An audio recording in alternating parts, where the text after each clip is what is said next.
Are you interested in a variety of different topics? Do you like to mix up your playlist a bit? Meaning you're not the person who only listens to stories, or business all day long, or health and fitness all day long. Well then, Nothing Off Limits is a podcast for you. This 30 to 45 minute long interview-based show features guests from many different backgrounds, and we talk about things that we all face, like dealing with difficult people, a regular thing in my life, spicing up your sex life, business, career, or money tips, healthy living tips, keeping your pets happy, and a lot more. Listen on your favorite platform or visit nothingofflimits.net. Thanks for listening and enjoy the chat. Hey everybody, welcome to Nothing Off Limits. Our guest, Buckangel, is going to educate us on and guide us toward greater awareness about what could be considered a confusing and still somewhat controversial topic in today's society, transgender people. Let me introduce you to this amazing man. As an icon of popular culture and a visionary filmmaker, advocate, educator, and motivational speaker, Buckangel's message of empowerment through self-acceptance and being sexually comfortable in your own skin has struck a passionate chord with folks all over the world. Buck is not only inspiring people to think outside the box, he is redefining gender and educating an entire generation on the fluidity of sexuality and identity politics, which we'll learn more about today. Since Buck coined the phrase, "It's not what's between your legs that defines you," the term has become an anthem for men and women everywhere who have been inspired by this message of self-acceptance. Buck has been all over the media. He's been featured on Joe Rogan's show, Howard Stern's show, Huffington Post, The Tyra Banks Show, Spike TV, the Women's Entertainment Network, Much Music, Sirius Radio, Dan Savage, Voice America Talk Radio Network, and many others. He's also been written about in The Village Voice, Rolling Stone, Time Out, Maxim, New York Times, and other publications around the world. And he just finished work on his groundbreaking documentary, Sexing the Trans Man, which has been shown worldwide. You can check out more about that at sexingthetransman.com, sexingthetransman.com. And also, please go to his websites, buckangel.com. You can find him on facebook.com/official Buckangel. And of course, if you can find him on Wiki as well. Welcome, Buck. Wow. Was that all about me? I know. You sound so fantastic. It's unreal. I don't know how the hell you have time for all of this stuff. I think we were having that discussion earlier. Time. Actually, it's funny as you get older, right? It seems like time is like right now it's compressed. Yeah, it's crazy. Like yes. When you're a kid, you remember it took forever for time. Yeah. You're like, when am I going to turn 16 already? Damn it. So I'm so excited to have you here today. I know that you are going to share some amazing information with all of us. And I want to start by having you share with me and with the listeners your personal journey so we can get a better idea of, how you've become the man you are today. Yeah. First off, thanks so much. It's really an honor to be on your show and to meet you. And your voice is, I love your voice so much. It draws me in. I'll talk to you anytime, Buck. I know. Thanks for having me on and letting your listeners hopefully learn something new, or basically maybe they already know me. But where I come from is my early life was that I was born female, and I was born in 1962, and I'm 53 years old. And back in the day, we didn't talk about trans, and we didn't talk about feeling like a man or a woman or how your gender was. It was basically you were a tomboy. Mm-hmm. And that's how I was raised, as a tomboy, which was totally great. And I had a great childhood. My family was very basically middle-class America, all the things that you do as a kid back in the day and all of that. I can tell you that everything was awesome because I was a little boy and I was raised as Buck. And, you have the things that happen as a child and you get into, all the normal child stuff. But the thing that happened to me was puberty. And when puberty happened to me, my life ended. And so do many people's lives. Yes. That's why I always bring up puberty, because that is something, it doesn't matter what gender you are. It's a human thing that happens to everybody. Mm-hmm. And so I found that thing that I can relate to you as a person and not necessarily alienate myself as a transgender person from you. But I could say me and you both had puberty, whether you're male or female, and we know what that meant. Mm-hmm. Somebody like me, it just takes it to a whole nother level, because my body started to betray me. And I was always thinking I was this little boy. And then all of a sudden, the boobs start to grow and menstruation starts to happen. And believe me, as a little guy, you were like, what? First thing that happened to you. Yeah. See, this is why I like you so much, because you can understand my pain and horror once a month. Exactly. And a lot of my lady friends are like, you're the best man to have around. Yeah. I get the period. I get the hot water bottle out and the Advil. Let me stroke you a little bit and make you feel better. But, so puberty happened. And, obviously I told my whole story. It would take us 500 shows. But, finally I figured out that, through a lot of pain, a lot of suicide attempts, a lot of drugs and alcohol, a lot of hating myself, a lot of cutting, a lot of destruction, I finally found that I could have what we call back in the day a sex change. And that was 21 years ago. But I don't want to skim over that journey, because, you just mentioned some really intense reactions to this feeling of like you didn't feel comfortable in your own body. Not at all. And remember what I said, I'm 53 years old. So, this is in the late 70s, the 60s, and 1980 was when I was supposed to graduate from high school. But of course I didn't graduate because I was a total mess and I was lost and I hated school and I hated being around everybody and I was isolating myself. The only thing that really kept me focused was athletics, of course, right? I was a big lesbian and a big dyke. And even then, I couldn't even come out with my sexuality because back in the 70s and 80s, we didn't talk about that either. And I was a professional athlete sponsored by Adidas, Nike, trying to make the Olympic team, but we didn't talk about what was the event? A 1,500 meter run. Uh-huh. Yeah. And so, we didn't talk about that. And we were shut down if we wanted to talk about our sexuality. And that was one of the things the coach said. If you are a lesbian, keep it to yourself. Huh. I'm surprised it even came up. I know, because they knew everybody on the team was a lesbian.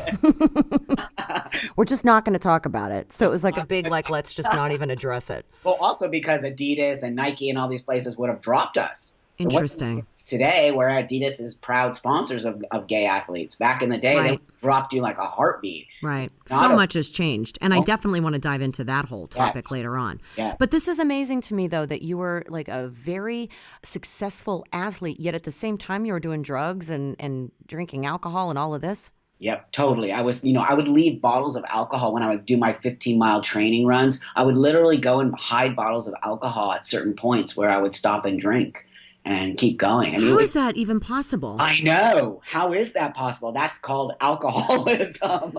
That's functioning. But high functioning. Totally. And wow. The thing that kept me smoking marijuana, even though I have to tell you, I am an advocate for marijuana, but back in the day, I wasn't, I was just a user and a crazy person and just used a lot of drugs and alcohol to numb the pain of not knowing what I was feeling. Because when I went to a therapist, which my parents finally started sending me to a psychiatrist, not a therapist, the psychiatrist just said that, I was just a gay woman and that I was having problems with my sexuality. And I was like, but I feel like a man. But they had no tools to say that. They just immediately equated me saying I feel like a man to being a lesbian. Interesting. Yeah, there was very little education or understanding. Yeah. And there still isn't now, which is why we're doing this today. Yes, 100%. And why you're great to have somebody like me on. If it's not me, somebody else. But, to get your listeners to understand this whole new transgender boom that's happening right now. Mm-hmm. A lot of people don't understand it because it's happening so fast. So they don't get a chance to listen to a person like myself. So one more thing about your journey, which you told me when we spoke offline, and it was about you getting into a modeling career. Yeah, which is another weird thing, right? So just exactly what you hear in those stories of being found, exactly what happened to me. Some guy took photographs of me because my girlfriend was like, let him do it, let him do it. I'm like, okay. And then my girlfriend secretly took them to a modeling agency, Elite Modeling Agency, behind my back. And I got a call from Elite Modeling Agency. And they were a top modeling agency. A top modeling agency. And they were starting a new division, which was called New Faces, which is now a big part of the agency. And they called me and they said, we want you to come in. And I thought it was a joke. And I'm like, what? And my girlfriend at the time was like, what? did it all for my girlfriend. I did it all for her. I had no desire to be a female model, but I was at the forefront of that whole androgyny movement in the mid '80s. They just wanted to make me a superstar. And the thing that's so crazy is that I had every opportunity to become a supermodel. I would have been a supermodel if I would have been comfortable in my body, like a lot of models are today. So you worked it for a little while, though. You did work. I did. They took me to London. I was like on the verge of becoming a very big fashion model, but drugs and alcohol. And when I was in London, they drink. Let me tell you, they drink over there. And I just got sucked into the alcoholic thing, and I wouldn't show up for my castings. I hated what I was doing. And then finally they just, I didn't show up for a huge, big event in Paris, and they just cut me. And that was it for me. Yeah, they were like, "Where's our model?" And you were like passed out somewhere.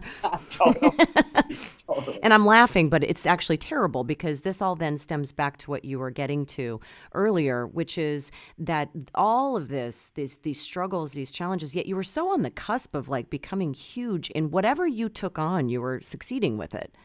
But yet you were being held back because of your own discomfort within yourself. Was there something specific that made you make this decision?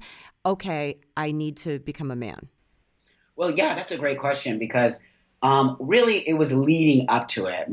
What happened was I just couldn't function with my alcoholism anymore. I ended up coming back from Europe and ended up literally homeless because I didn't have my family disconnected from me because I was just a bad person, and that was the best thing they ever did. So I didn't have any family. I didn't really have a lot of friends at this time because I was just closing doors left and right with my alcoholic behavior. Right. And I ended up coming back to Los Angeles with my suitcase, having nowhere to live and going on people's couches until finally they were like, enough is enough. And I ended up literally on the streets, homeless in West Hollywood, prostituting as a little boy. My God. I became a crack addict, and I needed to, sort of figure out how to make money. And it just sort of figured it out. That's what alcoholics and drug addicts are good at. They're figuring out how to find drugs and alcohol. And one day this man pulls up and he's like, "Hey." And I'm like, "Hey." And then he's like, "Get in the car with me." I'm like, "Why?" He's like, "Because how much? And I'm like, "How much for what?" He goes, "How much for a blowjob?" And I'm like, oh, he was a little boy because I wear like boy clothes and a baseball cap. And I was like, bam, $20. So there I was doing hand jobs and blowjobs for $20 and buying crack and being homeless. My and God. It was crazy. So from top athlete to top model to on the street. Yes. Prostituting for crack. For crack. And so was it that part of your life where you're like, okay, I got to change? Yes, and then I went home with some man, which you never do, and I knew I was doing the bad thing, but I did it anyway, and he almost raped and killed me, and so then I said, oh my God, I have to get out of this, and I did. Luckily, he didn't rape and kill me, and I got home, I got out to the street, and I called my ex-girlfriend at the time, and she's basically just said, if you do not get sober, I will never speak to you again, and she was very instrumental in getting me sober. So I got sober for 2 years, and that's when my head cleared. And I saw a movie, a documentary of a transgender man, which is very rare back in that day. And there was this woman who became a man. And I was like, why is nobody telling me this? Because at the time, you didn't have Google. Nope, exactly. There was no internet. There was nothing. And I had just started with a new therapist. And she said, after a month of sitting in her office and never saying a word because I didn't know how to communicate, and I just felt so horrible about myself and so tired of people telling me that you're just a gay woman and not a man. And finally, I just said after 1 month, I just started crying and I said, I feel like a man. And there was silence for like 1 minute. And she said to me, you know what? I believe you. And it was like, what? Oh. What? And she saved my life. Because from that moment on, she said, we will figure out, me and you together, how you can become a man. That's amazing. It was amazing. And wow, that just gave me chills because that was that one person to just show you full acceptance. Full acceptance that I never had. And she was a gay woman with no agenda, clearly no agenda. Right. And she wanted to help me because that was her job as a therapist. And she knew that. And fast forward to today, she now opened a gender center in Los Angeles. Because I changed her whole idea of what she wanted to do as a practice. Oh, that's amazing. We're best you friends. were meant to come together. Yeah, we were meant to come together. And so we figured out through bookstores, because we didn't have the internet, and through certain avenues how to start my transition, which wasn't easy because I was in Los Angeles where nobody else existed here at the time. And both of my hormone doctor and my top surgeon, I was their first transgender. Wow. Wowies. Yes. So, and that had to be scary because then you probably felt like, ooh, I'm sort of a guinea pig. Well, that's funny you say that because that's exactly what my testosterone doctor said when I walked in. And a picture walking into this doctor's office, he's 80 years old, literally with a cane. And he says to me, well, my friend, I have only had about 30 to 40 years experience with transsexual is what we called it back in the day, transsexual women. And I've never, ever experienced a transsexual man. But if you're willing to be my guinea pig. Oh, my God. I will, we will get this going. And I'm like, oh, Jesus. I'm thinking to myself, I don't have a choice. Well, yeah, because at the time you didn't very few resources. It's not like you could look up, 5 different surgeons. Oh my God. All right. So you just actually mentioned something important. You said at the time they called it transsexual. And I want you to explain the difference between transsexual and transgender, because now it's getting real confusing nowadays. And it's too bad that it's getting confusing because the more terminology we add to this, just this concoction, for a lack of a better word, this whole thing that's happening, we are making people not understand it. So here's what I'm going to tell you. There's a difference between a transsexual person and a transgender person. And we do need this terminology, this specific terminology, because there is a difference. I am a transsexual person, meaning that I was born female and I will always wanted to be male. So I had a sex change from being a female to becoming a male. And that's how I identify. Even though I still have a vagina, I identify I've had a legal sex change in the United States of America, and I live my life as a man. That is what a transsexual person is. They want to go from whatever gender they were born in to the gender that they feel like and live in that gender. Mm-hmm. And so this is like an official thing through the government, through your birth certificate and such. Yes. Exactly. Mm-hmm. So now we have what we call transgender people, which transsexual can fit under the umbrella term of transgender.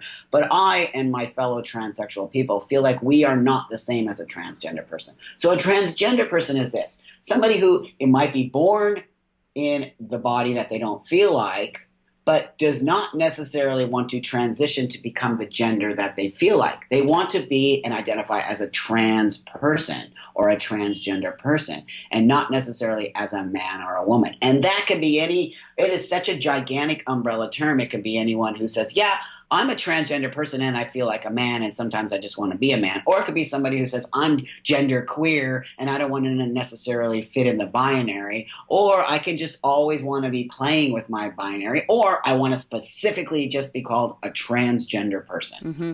And I've heard that too. And so this is where it gets so confusing because there was another person that I spoke with on a different series that I work on.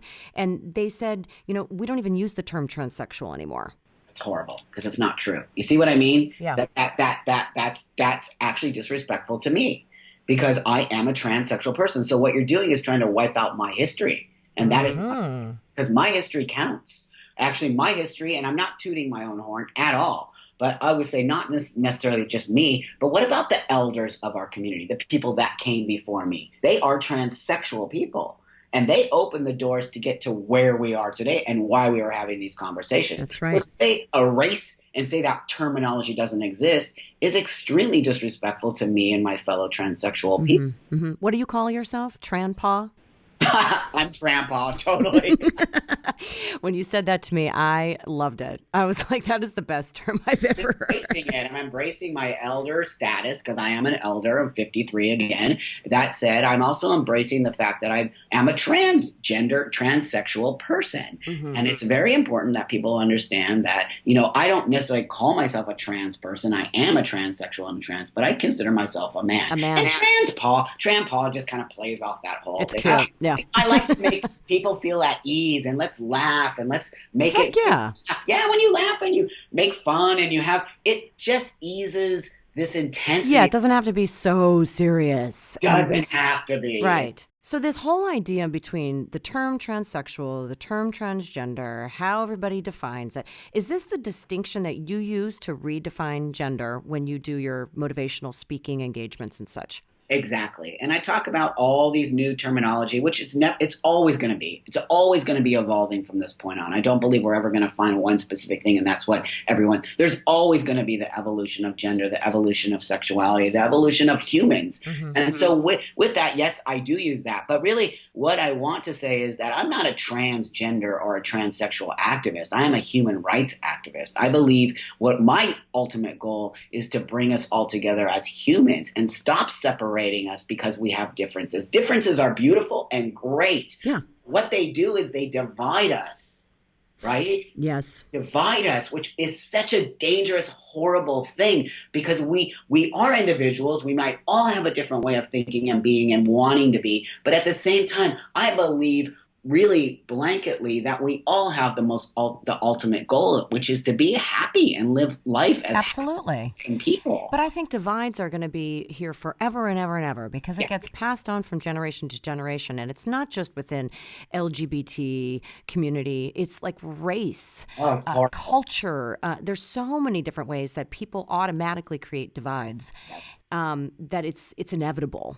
You know, it's just about like acceptance. It's about knowledge, education, learning to have more of an open mind, I think. Right, and that's why I believe that I'm more of a human rights activist because I want to bring us all together and find the commonality. And it's fine, but you're right. I don't think in my lifetime that we're going to have this peaceful world. I just sadly to say I don't. I know. I would love for that to happen, but so what is your viewpoint and your opinion on all of the media that's happening right now? I even just saw an article today about something going on in Texas about the transgender bathrooms.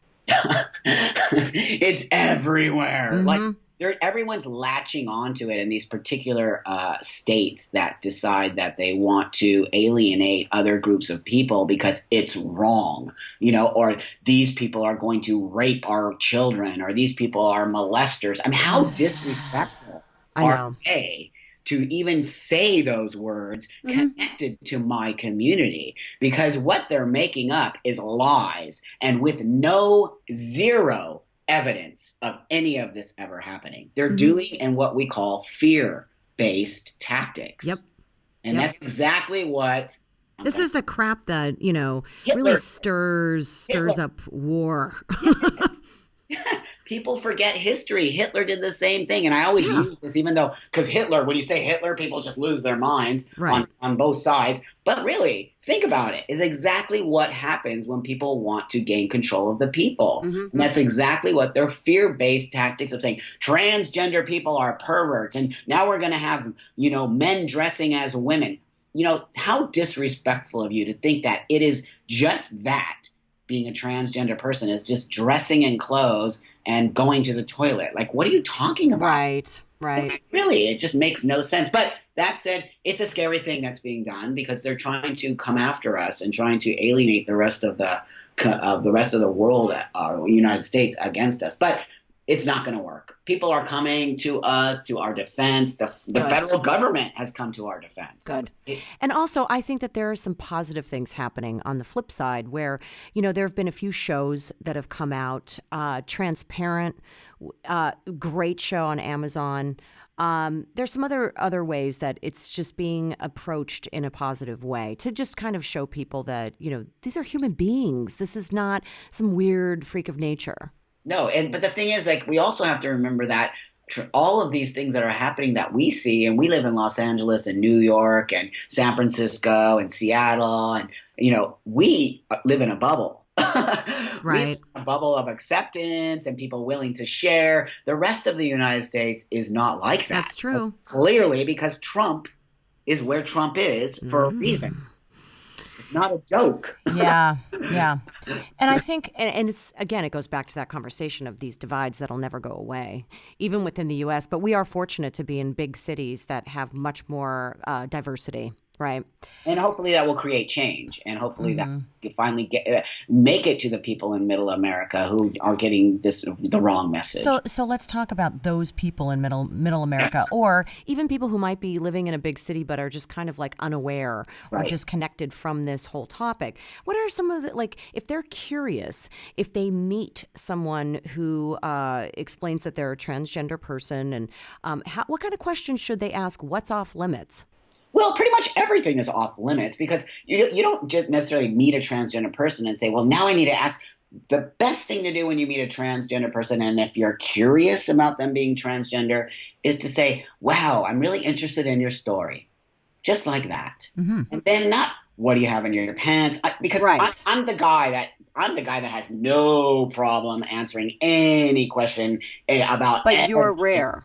I'm extremely rare, especially because I talk about sex. I talk about sex and myself and trans people, and I also talk about my genitals a lot. So most trans people are not me. I'm a rarity. That said, it is best to just be as positive and Natural. natural. Like, I'd love to hear your story, not how do you have sex? What's in your pants? Right. Why does your voice sound like that? Your hands look big. Why do you have that? Or you look small, whatever. Yeah.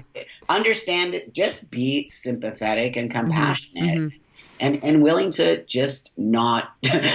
So the reason why I'm asking that is because, like, I think some people, they would make the assumption that because you are transgender, that means you're just automatically open like a book and you're going to say anything and share anything. And that's not necessarily the case. So you can't make that assumption that you could just ask anything and not offend someone. But you wouldn't do that anyway to anybody. So you just treat. Well, we hope. Yeah. Right on. Just don't do it to anybody. If you're interested in people, have a conversation about, like, tell me your history and tell me where you come from. Why do you think that some of the folks from the transgender community aren't as forthcoming like you are? Well, I think for a lot of reasons. One, because I think that most people don't feel a need to be an activist, and most people don't feel a need to continue to make change in the world. And most people have different stories than I. For myself, I came from such a horrible, horrible place. Being a transsexual person changed my life physically, as well as mentally, as well as just daily. So for me, I feel that need to share my story. I feel the need to be as open as possible, to continue to make change, to continue to make it so that nobody ever has to go through what I am. But not everybody is that way. Not just trans people, everybody. For whatever reason, if they get sober, they might just want to be secretly that and not ever have to talk about it. So for me, it's just been my passion, because sex changed my life when I was just always so just disconnected with my body. And when I became myself and I became sexually active with my body, I was like, wait a minute, I have to share this. So let's get into that. Now, I'm assuming this is all about the fluidity of sexuality.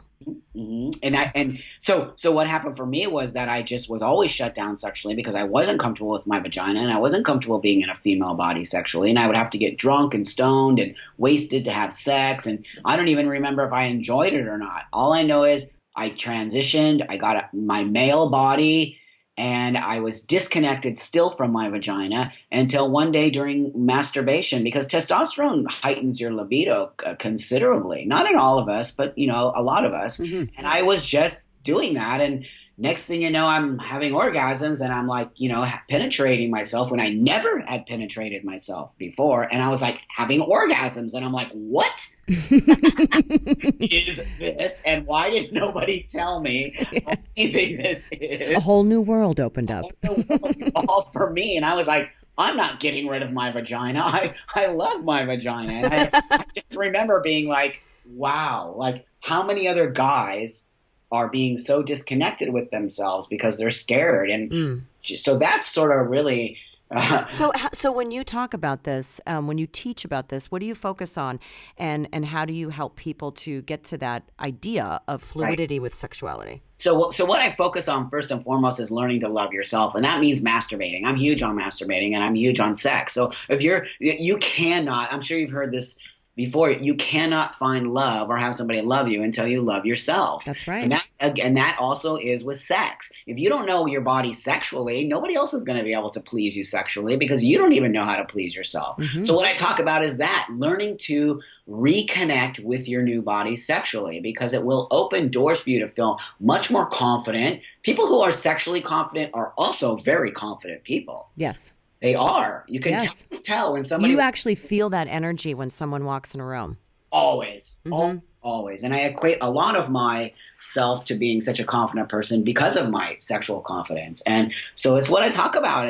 And my film series, Sexy and the Trans Man, talks about that too, and interviews trans men about, the evolution of their body and feeling comfortable and how, and I have them do sex on camera for me. And it's such an amazing thing because what it does is it's not just about me now. It's about, look at all these different representations of trans men, and one of them can be you. And look, they're totally feeling confident in their body. When you see somebody that you can relate to being sexually confident, it just does something to you. And it's like, why can't I do this too? Absolutely. So I love this work that you're doing. And so you're obviously proving that it's okay to explore your body in this way through your work, right?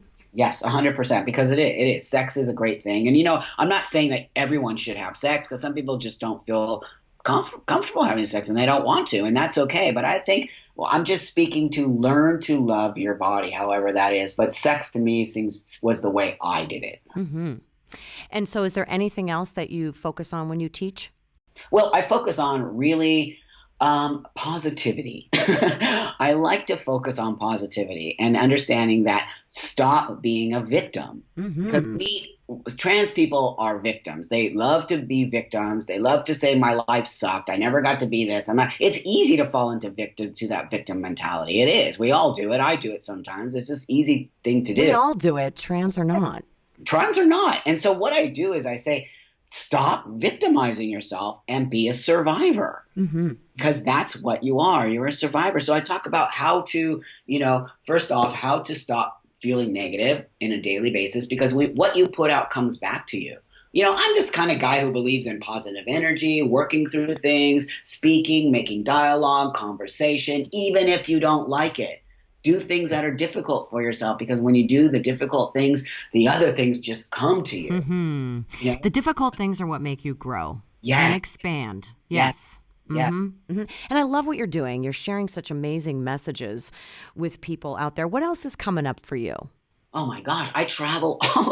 It's weird. I have to tell you, it's weird, because I never in a million years thought I would be this guy. Ever, ever, ever. When I started doing my pornography, which is really what sort of put me out in the world and got my name recognition, I never thought that I would be speaking at universities all over the world, that people would bring me in to be a motivational speaker, that so many people, not the LGBT community, but outside of the LGBT community, are my fan base and my listeners and my sort of motivators and my friends. And it's like, wow, I have nothing to complain about. Really, I just don't, because it's the weirdest thing. So what's happening is in 2 weeks, I'm going to Tel Aviv to speak at a film festival where they're giving me an award for my film work. And then I'm speaking at the big university and in Tel Aviv. And I just did an interview yesterday with the biggest Israeli newspaper, and they gave me what's called the middle section of the paper, which is the biggest. Ooh. I know.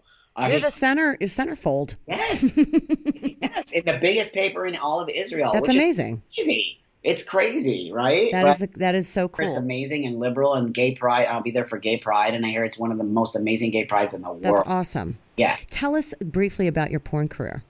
So my porn career started because I didn't see a representation of myself in porn. I saw trans women, and what I saw was trans women being called she-male, chicks with dicks, trannies, which is all, I don't have anything, there's nothing wrong with that. That's all marketing, and that's all particularly, specifically porn. But what I didn't see was empowerment from the trans woman at that time. I saw one, her name is Gia Darling, and she's amazing. And she was the only trans woman that had her own production company and really had a vision of creating a positive environment for trans women. But I didn't see that. It didn't exist for trans men. Mm-hmm. And so I was like, wow, I have an opportunity right now to do something, because I was making fetish movies with my wife at the time, it was a professional dominatrix. And so I just saw this opening and I'm like, wait a minute. Why don't I be Buckangel, the man with the pussy? It just like that.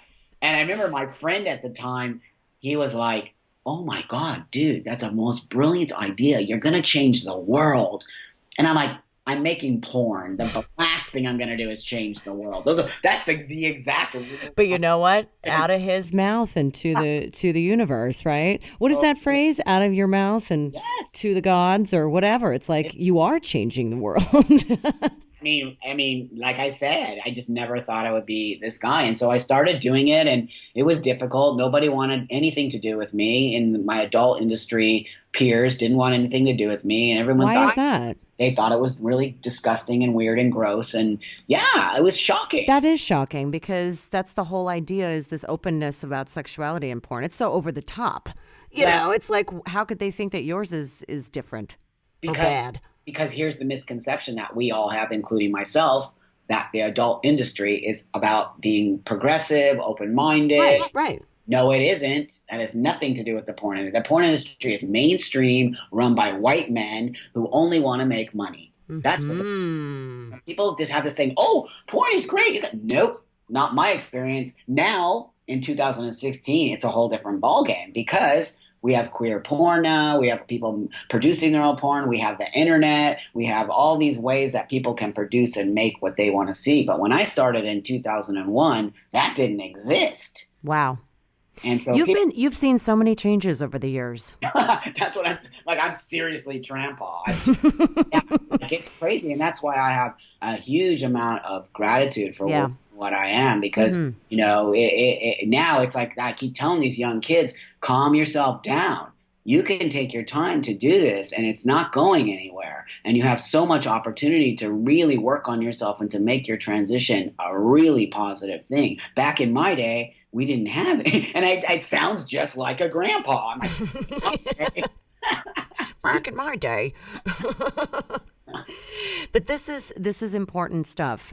This message that you're imparting, not only amongst your own community, the youngsters, you know, and their own experiences, but also just on the general public and gaining a greater awareness, like we said at the top of the show.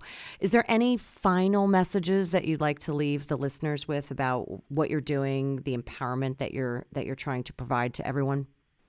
Well, yeah. What I always leave when I do my talks, when I do my inspirational talks or whatever, I always like to say at the end of my talk, if there's one thing that you can leave today with from hearing me speak, is to deprogram yourself. Because you have been programmed. We've all been programmed from the minute we were born to say, this is what is a man, this is what is a woman, this is what is gay, this is what is straight, this is what I have to do to be this kind of person, this is how I have to walk, this is how I have to talk. It's all bullshit. It's all programming. You decide how you want to be.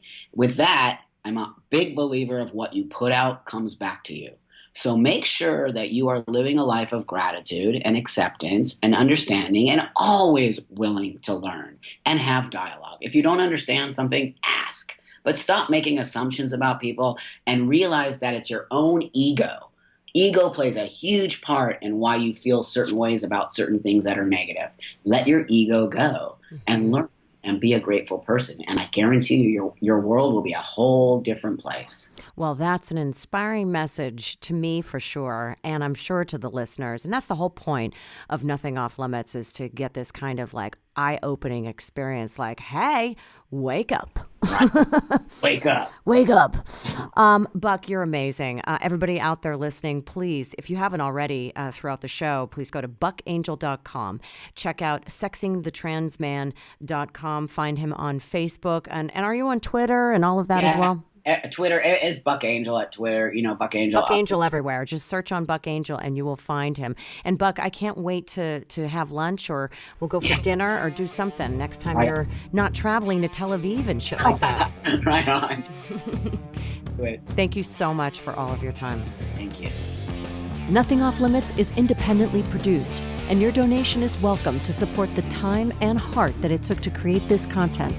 Visit paypal.me/nothingofflimits and please subscribe, follow, like, share it with your friends, and hope you enjoy the next one.